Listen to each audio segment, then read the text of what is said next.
need to create our own Rio at home. We can win gold in the economic race, but like our athletes, we must prepare, prepare, prepare. If we apply that same discipline, that same focus, that same tenacity, that same resilience, despite setbacks, injuries, and hurdles, we will succeed. We here at the JIS encourage you to action Prime Minister Andrew Holness's call. Like our athletes, we all have the innate ability to contribute to make Jamaica the place of choice to live, work, raise families, and do business. Hello and welcome to another edition of Jamaica Magazine. I'm Adrian Atkinson. We kick things off with a word of advice, followed by the news.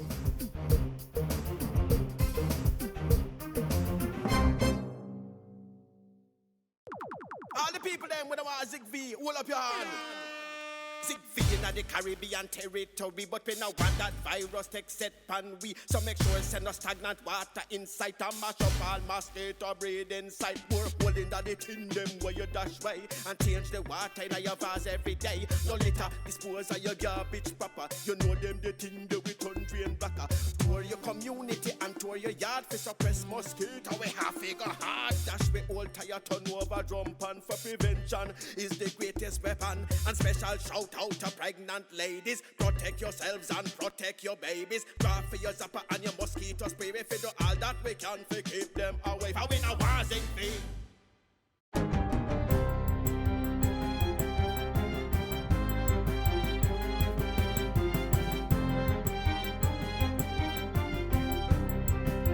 Good day, I'm Tamara McHale and this is your GIS News for Monday, August 8th. Prime Minister Andrew Holness has called on all Jamaicans to support our athletes in the Rio Olympics as the nation expects another high medal haul. He was speaking on Saturday at the annual Grand Gala held at the National Stadium. They are our greatest ambassadors. They represent us to the world. And I know that we are all praying for them, willing them on. And I want to say to them, good luck, work hard. I know that you will win and bring home gold and glory for Jamaica. The Prime Minister also used the occasion to charge all Jamaicans to ensure greater protection of our children. Our children are our future. The message is that it takes a village to raise our children. It takes the village of Jamaica to protect our future.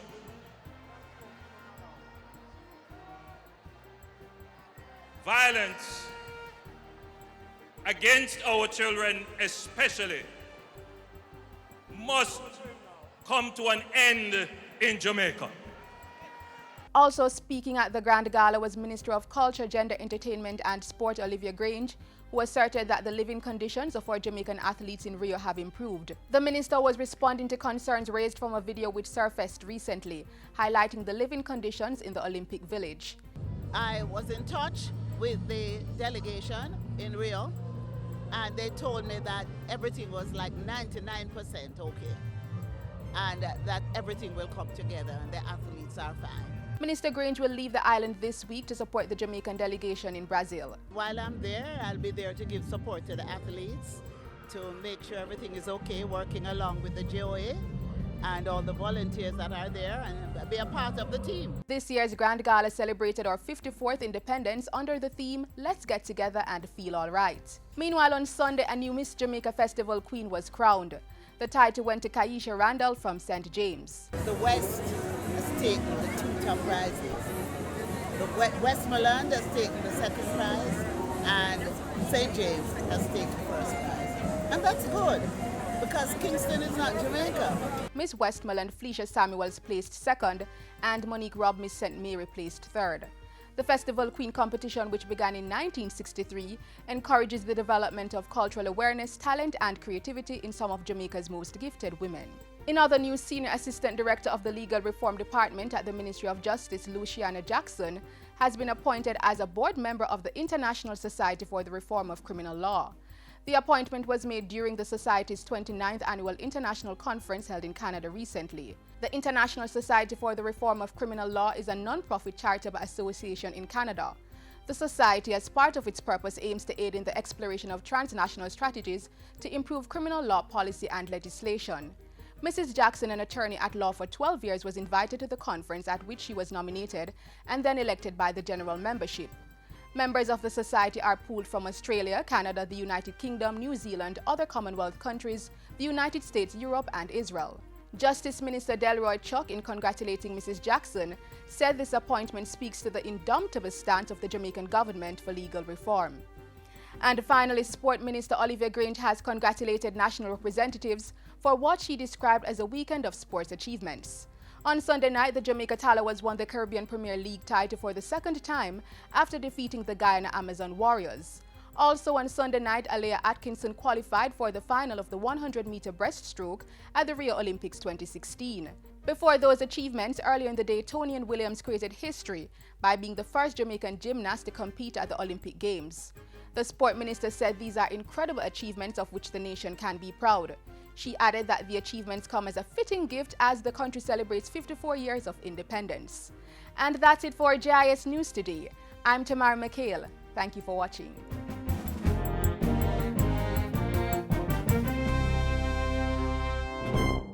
This is the Aedes aegypti mosquito that spreads the Zika, chikungunya, and dengue viruses. Search for its breeding sites and destroy them. A message from the Ministry of Health. At the top of our show, we shared Prime Minister Andrew Holness's rallying call for us to be inspired by our athletes to make Jamaica great. Catch up on more of the Prime Minister's engagements in Jamaica House Weekly.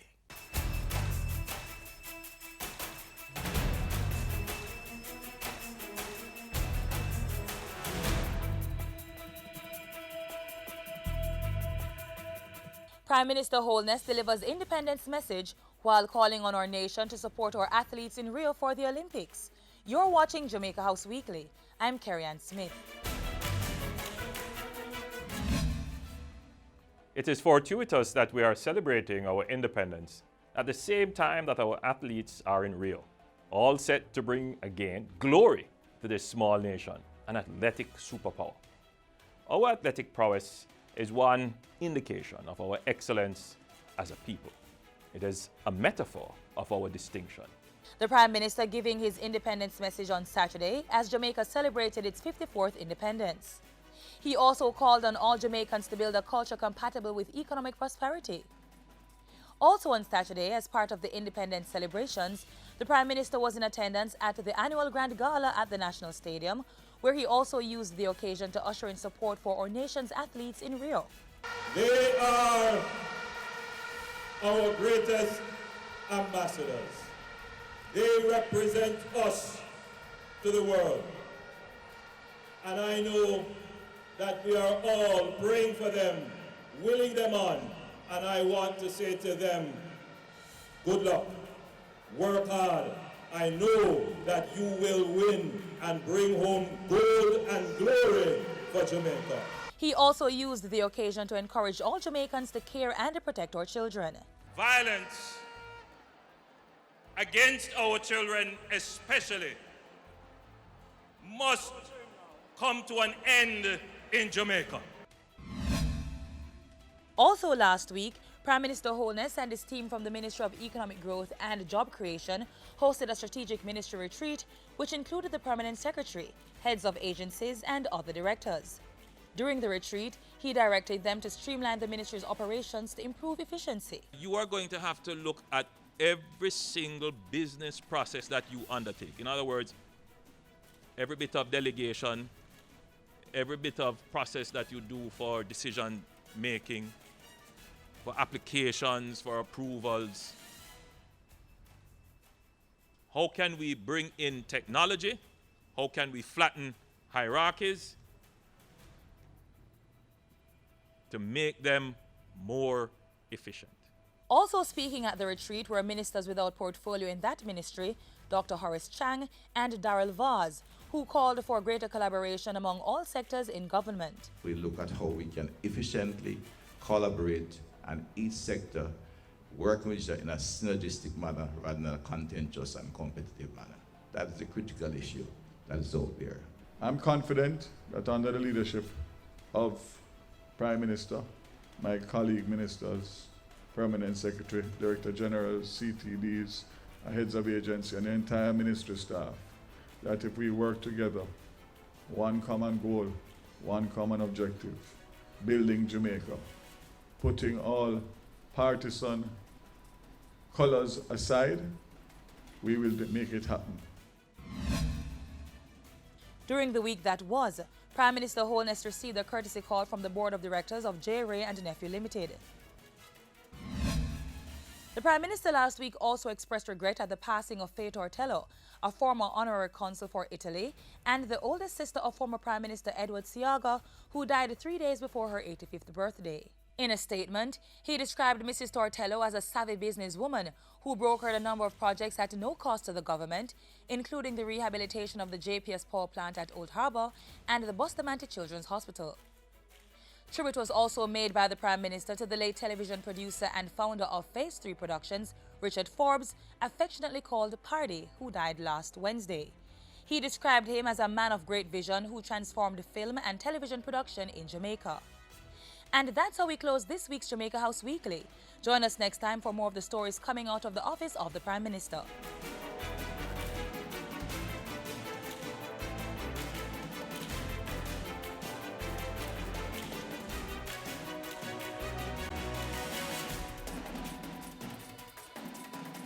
We have championed eLearning in Jamaica, provided state-of-the-art technology in over 200 educational institutions, developed materials for CSEC, piloted the Tablets in Schools project in 38 schools, including infant and primary, and trained thousands of teachers in technology integration. We are eLearning Jamaica Company Limited, ELJAM, an agency of the Ministry of Science, Energy and Technology. Visit our website, www.elearnja.org. The island is collaborating with its international partners to increase its competitiveness. Hear how next. Over the past few years, the European Union, the EU, has been a key partner in promoting Jamaica's development agenda by facilitating increased export competitiveness and food safety and security. The Economic Partnership Agreement (EPA) capacity building project is one of the tools being used by the European Union, EU, and Government of Jamaica to improve and build infrastructure that supports our export industry.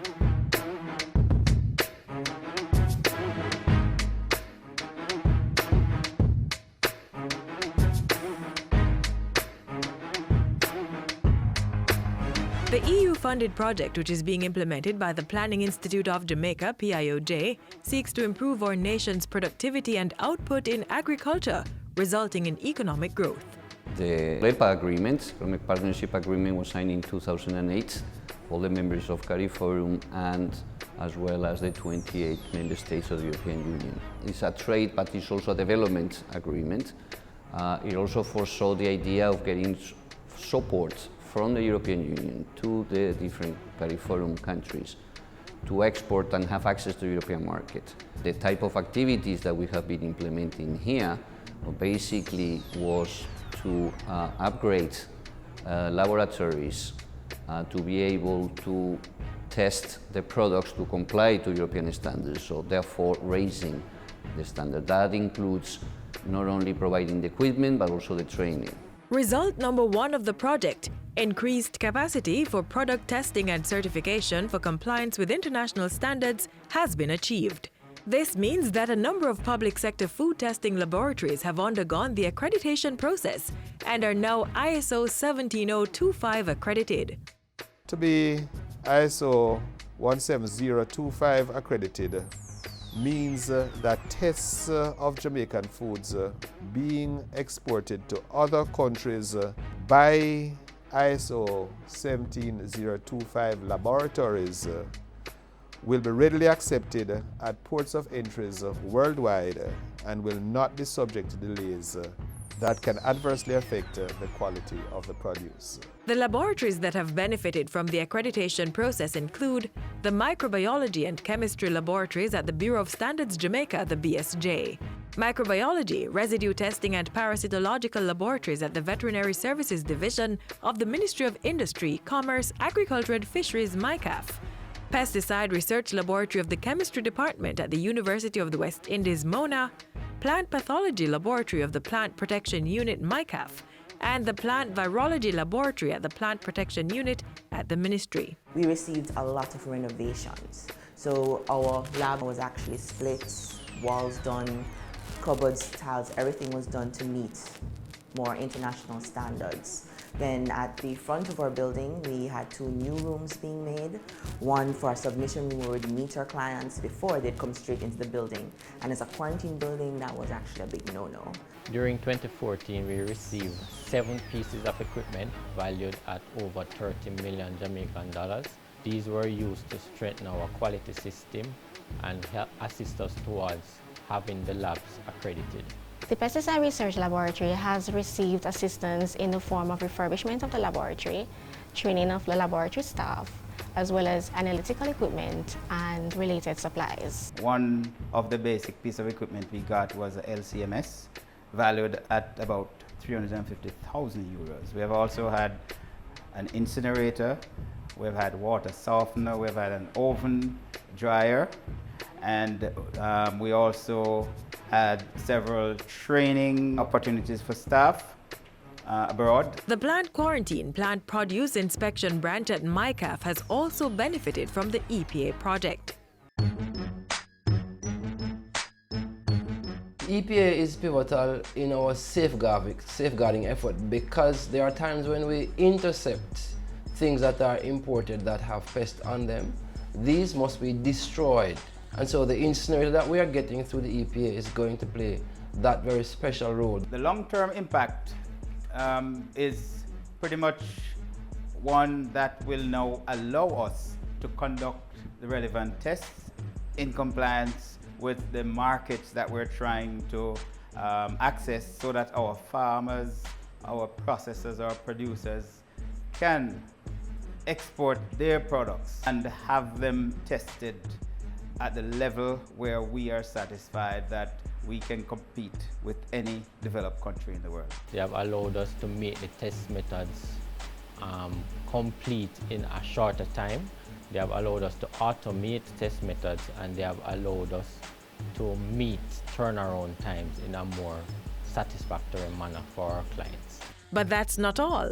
Another important result of the project is increased awareness of international standards and technical requirements in the public sector. Exposure of public officers to advanced training in food safety and other related standards, training for specific assessments on animal and plant health issues can only strengthen Jamaica's institutional framework and facilitate increased exports by private sector stakeholders.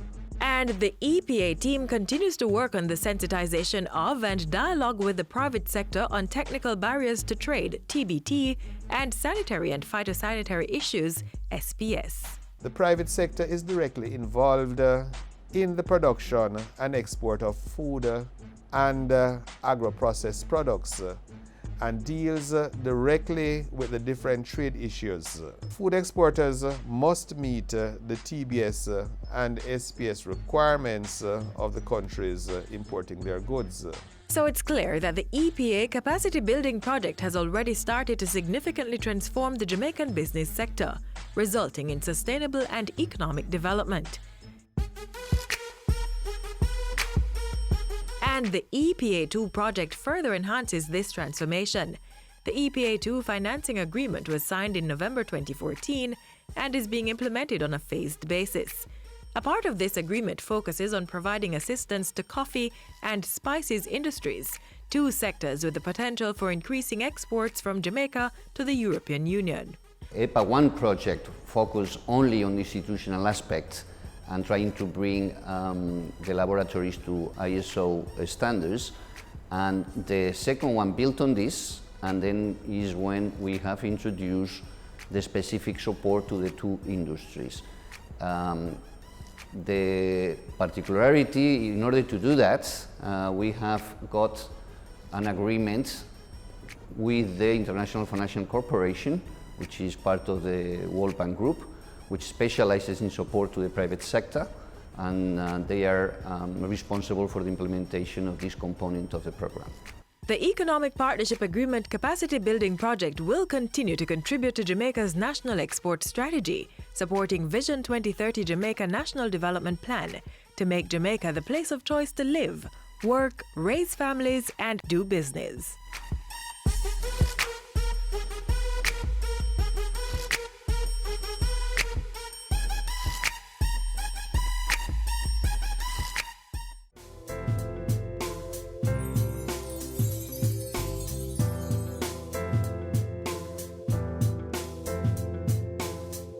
I say be careful what you teach your little children.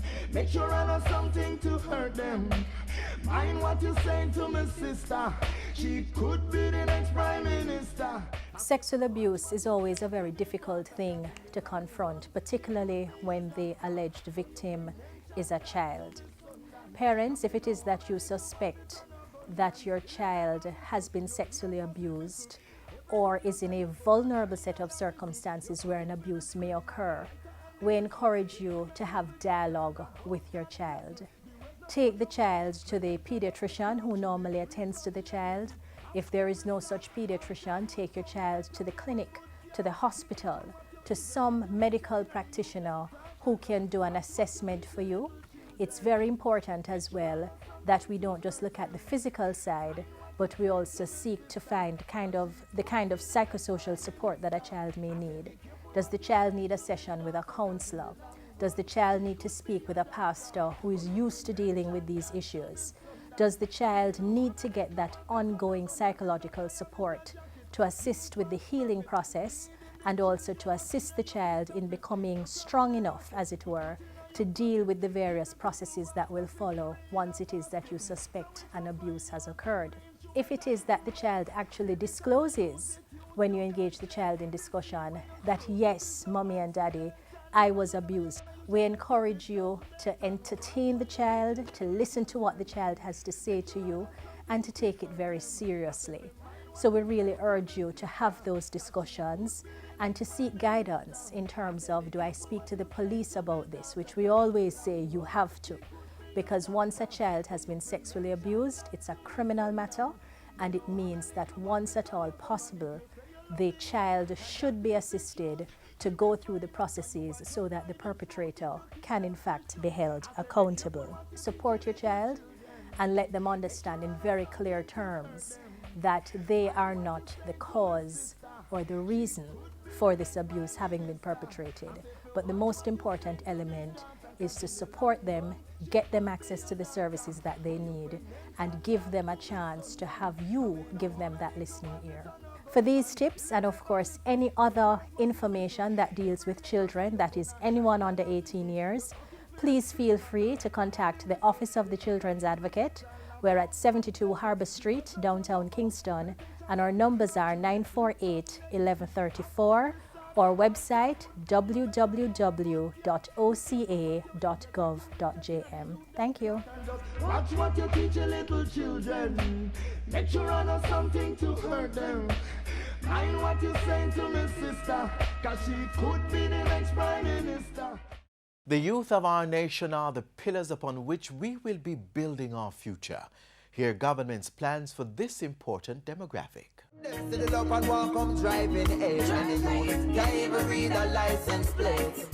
We send them go to school, but them bound to the brace limitations of time and space. Our youth represent vibrant possibilities for development now and in the future, reads a line from Jamaica's current draft green paper for the National Youth Policy.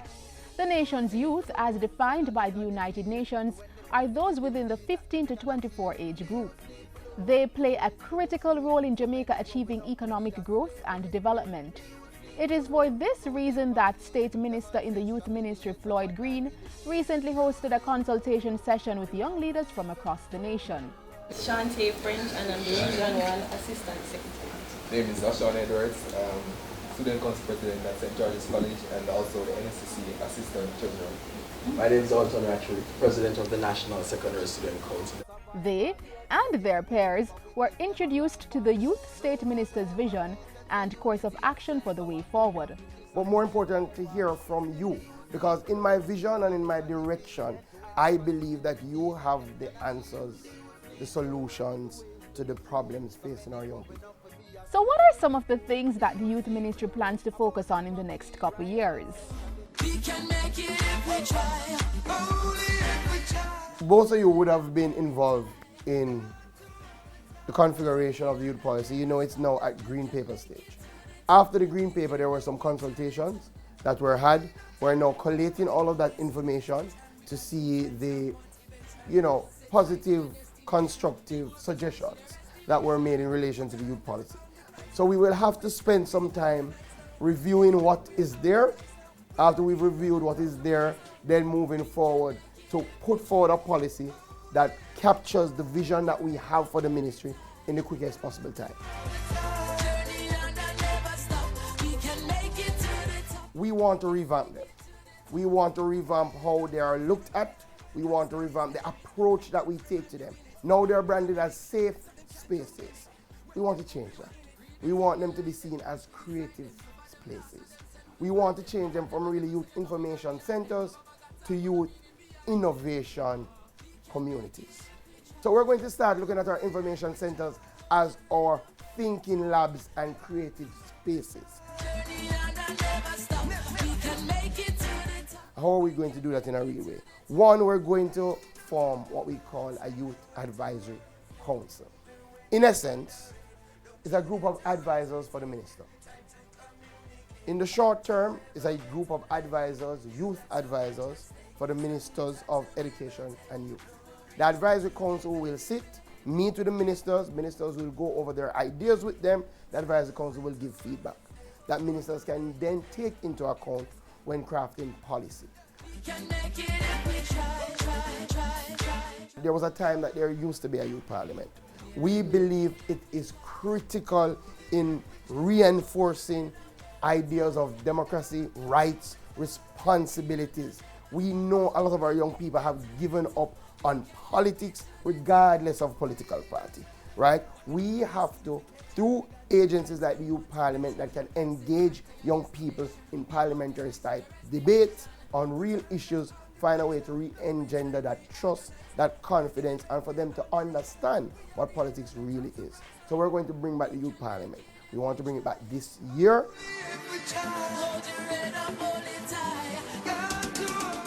We believe that Youth Month should be a celebration of youth culture. We want to ensure that Youth Month is alive, that Youth Month has the energy that is getting our young people into productive activity, right? We believe that things like in Youth Month, we should have something like a youth festival, right? That celebrates our young people in a real way. And in other areas, in terms of culture, in terms of art, that is what we want to look at.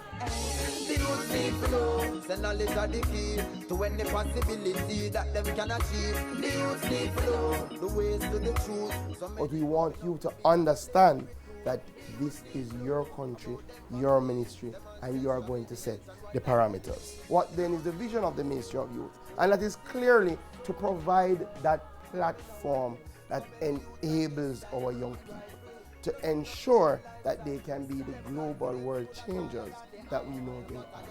This is about us working together to frame the Jamaica that we all want to see. So the school never witnessed them arrival. Whenever see sense of unity and sense of our competition with them rival. Still the youth need flow. And that's how we draw the curtains down on Jamaica Magazine for today. We hope you were inspired to play your part in building a stronger Jamaica. Get some ideas on how you could contribute. Visit our website, Facebook and YouTube pages. We are also available on Twitter and through our mobile app on the Apple and Google Play stores. On behalf of the entire team here at the JIS, I'm Adrian Atkinson. Thank you for watching.